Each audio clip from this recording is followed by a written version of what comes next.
ratusan orang ramai-ramai menggelar aksi di Jalan Trunojoyo atau di depan Mabes Polri. Mereka memberikan dukungan kepada polisi dalam mengusut tuntas kasus pembunuhan Brigadir Yosua oleh atasannya sendiri, Irjen Pol Verdi Sambo.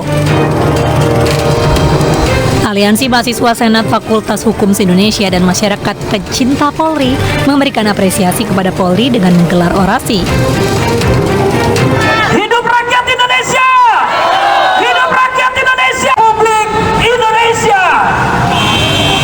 Oleh karena itu, Bapak-bapak polisi yang kami hormati,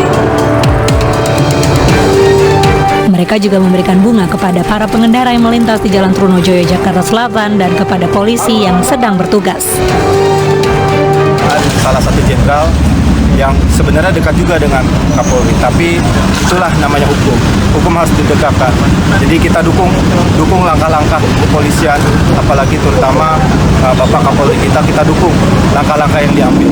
Jadi apa yang ada di media-media luar hari ini berkaitan dengan kepolisian itu harus diluruskan bahwa hukum itu ya harus tegak setegak-tegaknya, mau itu orang dekat atau tidak. Dan yang kita ketahui juga, kita mendukung juga apa yang ada di Indonesia ini dari masalah-masalah hukum, mafia-mafia hukum harus dibabat habis, dan kita dukung upaya itu yang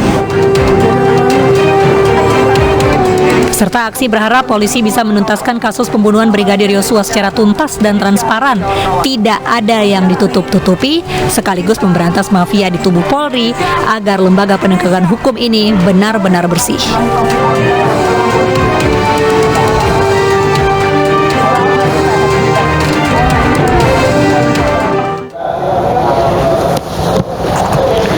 Halo, selamat malam pemirsa, apa kabar? Aksi damai dukungan kepada polisi dalam mengusut tuntas kasus pembunuhan Brigadir Joshua Huta Barat di Mabes Polri tadi menjadi pembuka jumpa kita di iNews Prime. Kami juga akan mengulas perkembangan terkini dari penyidikan kasus pembunuhan Brigadir Joshua. Saya Anissa Dasuki, inilah iNews Prime selengkapnya.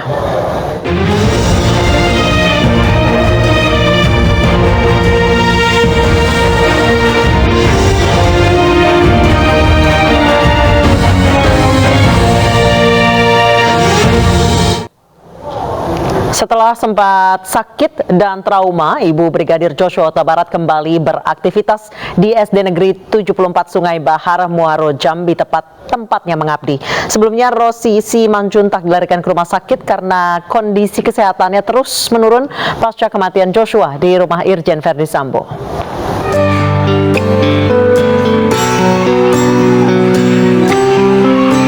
Rosti Simanjuntak, Ibu Brigadir Nofriansah Joshua Huta Barat kembali beraktivitas sebagai seorang aparatur sipil negara di SD Negeri 74 Sungai Bahar, Muaro, Jambi, Provinsi Jambi. Sebelumnya, guru dan wali kelas di sekolah tersebut sempat dilarikan ke rumah sakit.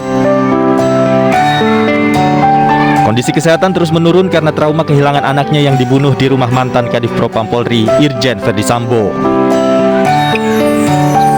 Jadi hari ini beliau sudah keluar dan pelan-pelan kami berharap beliau pulih dan mampu dan dapat melaksanakan tugas sebagaimana biasanya. Meski kembali masuk bekerja, Rosti belum melakukan aktivitas belajar mengajar. Ia sempat mengikuti rapat persiapan rangkaian peringatan 17-an di sekolah.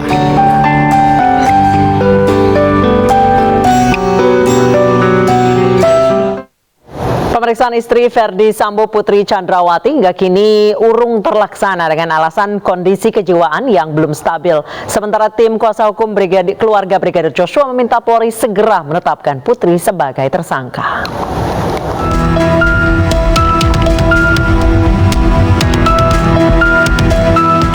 Penyidikan kasus pembunuhan Brigadir Nofriansah Joshua Huta Barat hari demi hari mengeluarkan bola panas. Setelah pengakuan Verdi Sambo mendalangi pembunuhan sang ajudan, kini proses hukum mulai mengarah kepada istri Verdi Sambo, Putri Chandrawati.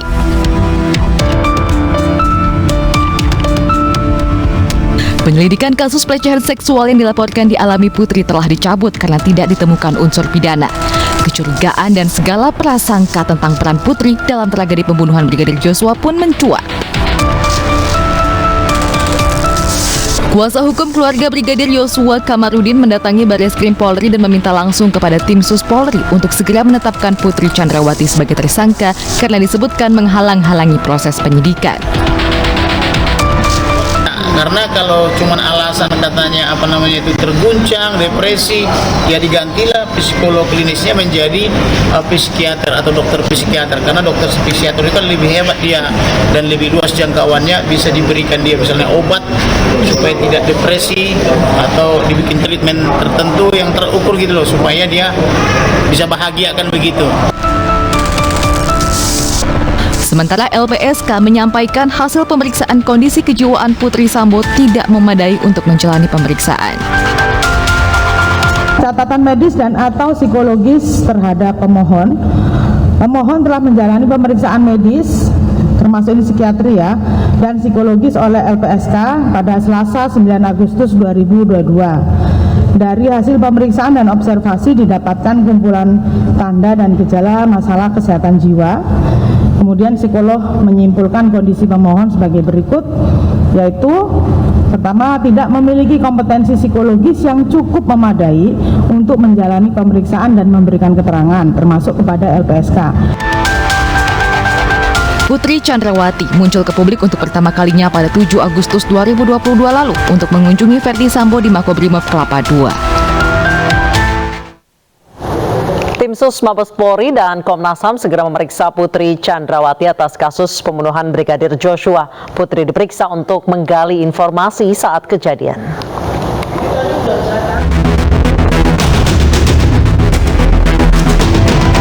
Tim khusus bentukan Kapolri telah menjadwalkan pemeriksaan terhadap istri Irjen Verdi Sambo, Putri Chandrawati. Pemeriksaan dilakukan untuk melengkapi data dan fakta terkait kasus pembunuhan Brigadir Joshua. Hal senada diungkapkan Komnas HAM. Pemeriksaan terhadap Putri akan disesuaikan dengan kondisi fisik dan psikologisnya. Kami menggandeng ahli untuk kemudian melihat dan juga membantu Komnas dalam proses permintaan keterangan Bu Putri dengan melihat kekhususan kondisi yang ada di Bu Putri. Sudah dilakukan? Sudah dan sedang dilakukan. Sebelumnya, LPSK menolak memberikan perlindungan kepada Putri Chandrawati karena penyelidikan kasus pelecehan yang dilaporkannya dihentikan oleh Barreskrim.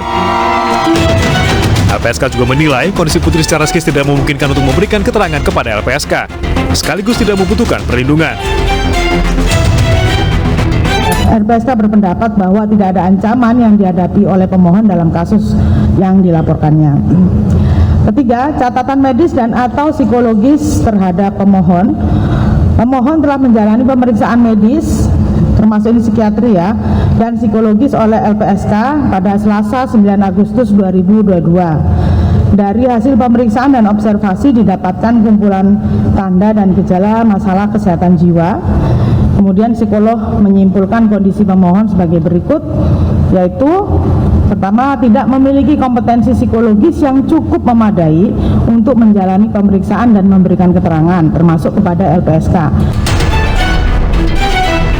Meski demikian, baik kepolisian maupun Komnas HAM belum menyampaikan jadwal pemeriksaan terhadap Putri Chandrawati secara pasti.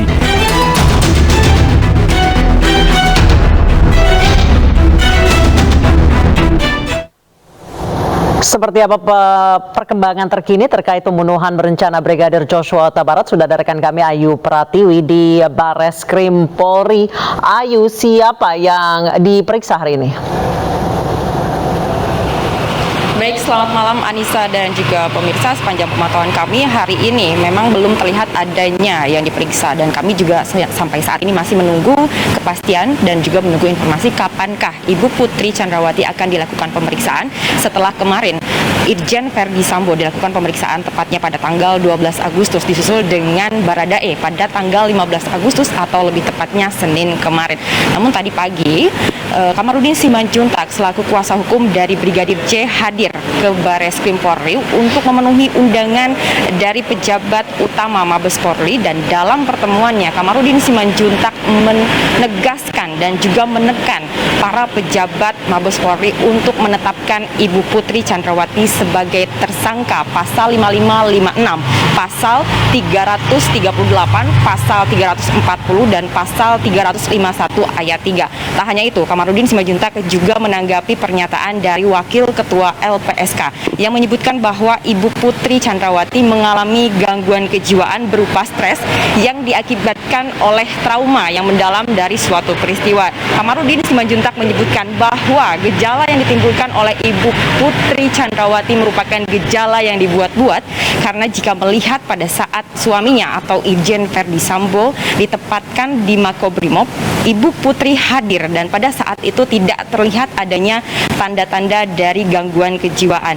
Sementara itu juga pada kemarin polisi sudah menetapkan bahwa ada 31 orang anggota aparat kepolisian yang ikut terlibat dalam pelanggaran kode etik saat olah TKP penembakan Brigadir J. Saat ini sudah bertambah menjadi 35 orang dari jumlah total 63 orang yang diperiksa, dan hal ini sudah dikonfirmasi oleh Kadif Humas Polri yaitu Irjen Dedi Prasetyo pada Senin kemarin. Sementara itu juga buntut dari penetapan Irjen Verdi Sambo sebagai tersangka oleh Kapolri menyita perhatian publik sehingga tadi siang hingga sore ada aksi damai masyarakat cinta Polri yang dilakukan oleh sejumlah aktivis mahasiswa dan juga pemuda Jabodetabek. Dan dalam acara ini para mahasiswa dan juga para pemuda berorasi menyatakan mendukung Kapolri untuk segera melakukan bersih-bersih di Mabes Polri sebagai tindak lanjut atau tindakan yang tegas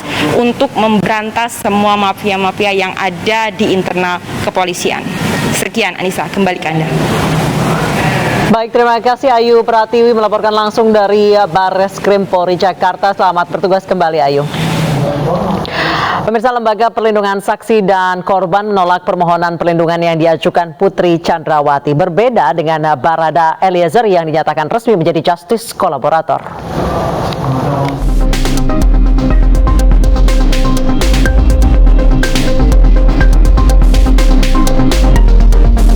Lembaga Perlindungan Saksi dan Korban atau LPSK menolak dan tidak melanjutkan laporan permohonan perlindungan yang diajukan istri Verdi Sambo, Putri Chandrawati. Keputusan ini diambil usai rapat paripurna Komisioner LPSK. Sejak awal, LPSK menilai ada sejumlah kejanggalan dalam laporan Putri ke LPSK. Meski demikian, tim tetap melakukan pendalaman dan asesmen. Asesmen psikologis juga sudah dilakukan terhadap Putri, namun tidak ada keterangan yang bisa digali dari Putri saat asesmen. Terakhir, Polri telah menghentikan laporan terkait pelecehan sehingga membuat LPSK membuat keputusan untuk menolak permohonan Putri Chandrawati karena statusnya tidak jelas. Sementara itu, nasib berbeda dirasakan oleh Barada Eliezer. LPSK memutuskan mengabulkan permohonan justice kolaborator yang diajukan Barada Eliezer terkait dengan kasus pembunuhan berencana terhadap Brigadir Joshua. Selain itu, LPSK juga memutuskan untuk memberikan perlindungan penuh kepada Barada Eliezer. Dengan demikian, status perlindungan darurat yang sebelumnya diberikan kepada Barada Eliezer resmi dicabut. Kemudian kami sampai pada keyakinan bahwa Barada E memang memenuhi syarat sebagai seorang justice kolaborator. Yang pertama tentu saja karena yang bersangkutan bukan pelaku utama. Yang kedua bahwa yang bersangkutan menyatakan kesediaannya untuk memberikan informasi kepada aparat penegak hukum tentang berbagai fakta, berbagai kejadian di mana dia terlibat sebagai pelaku tindak pidana, dan dia bersedia untuk mengungkap bahkan pada orang-orang yang mempunyai peran jauh lebih besar ketimbang dia atau atasannya di dalam tindak pidana ini. Jadi putusan ini sudah resmi, oleh karena itu perlindungan darurat yang kita berikan sejak 2 hari yang lalu kita cabut dan kemudian perlindungan sepenuhnya dilakukan dalam bentuk bukan darurat lagi. Sejak kasus ini bergulir, polisi telah menetapkan 4 orang tersangka, yaitu Irjen Verdi Sambo, Bribka Riki Rizal, Barada Eliezer, dan Kuat Ma'ruf. 3 tersangka, Irjen Verdi Sambo, Bribka RR, dan Kuat Ma'ruf dijerat pasal pembunuhan berencana dengan ancaman hukuman mati. Sementara Barada E terancam 15 tahun penjara. Tim Advokat Penegakan Hukum dan Keadilan melaporkan tersangka pembunuhan Brigadir Joshua ke KPK. Para pelapor menilai Ferdi Sambo diduga menyuap LPSK terkait kasus yang menjeratnya.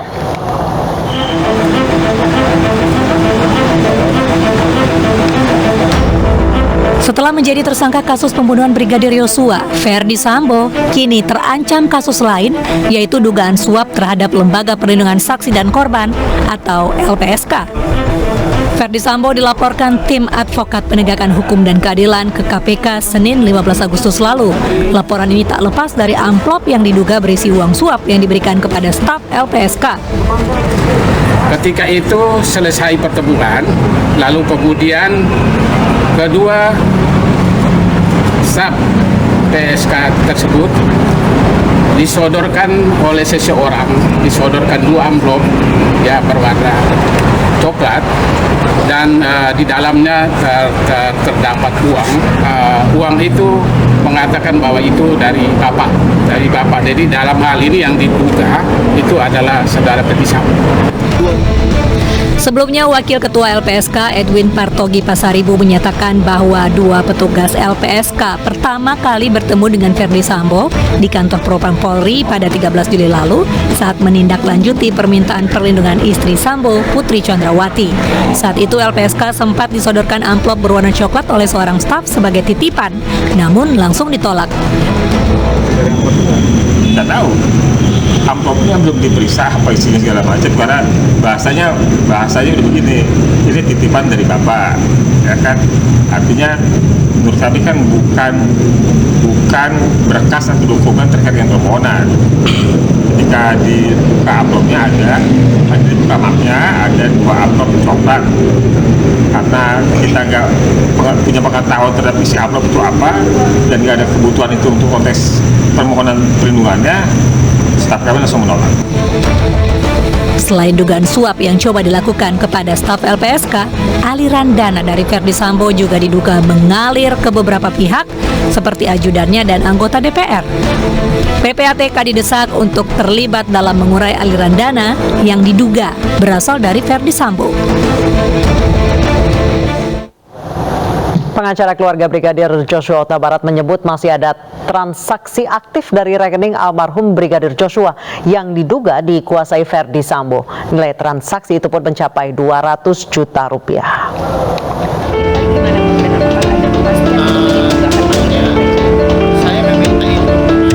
Tim kuasa hukum keluarga Brigadir Joshua Huta Barat kembali mengeluarkan pernyataan mengejutkan. Kedatangan tim kuasa hukum Brigadir Joshua ke Mabes Polri Selasa siang bukan hanya meminta agar Polri menetapkan istri Ferdi Sambo, Putri Chandrawati sebagai tersangka, namun juga menyebut adanya transaksi keuangan perbankan yang masih aktif pada rekening Brigadir Joshua. Dalam keterangannya, Kamarudin menyebut 4 rekening Brigadir Joshua diduga dicuri oleh Ferdi Sambo dan komplotannya. Bukan diduga lagi, orang udah mati orangnya, tapi uangnya mengalir dari rekeningnya. Bayangkan tuh, itu kejahatan perbankan, dan itu nanti melibatkan perbankan juga. Aliran dananya berapa itu, Bang? Aliran dana yang masuk, Bang? Dari rekening almarhum mengalir ke tersangka. Berapa, Bang, nominalnya? 200 juta. 200 juta. Tersangkanya inisialnya yang mana, Bang? Nanti itu diumumkan nanti sampai biar ada kerjanya. Kalau saya mati, kesannya mereka ada kerja. Kamarudin menyebut pada 11 Juli 2022 masih ada transaksi keuangan yang mengalir dari dan ke rekening Brigadir Joshua. Benang kusut kasus tewasnya Brigadir Joshua mulai terurai, namun motif pembunuhan yang dilakukan Irjen Ferdi Sambo masih menyisakan tanya. Informasi selengkapnya akan kami hadirkan usai jeda.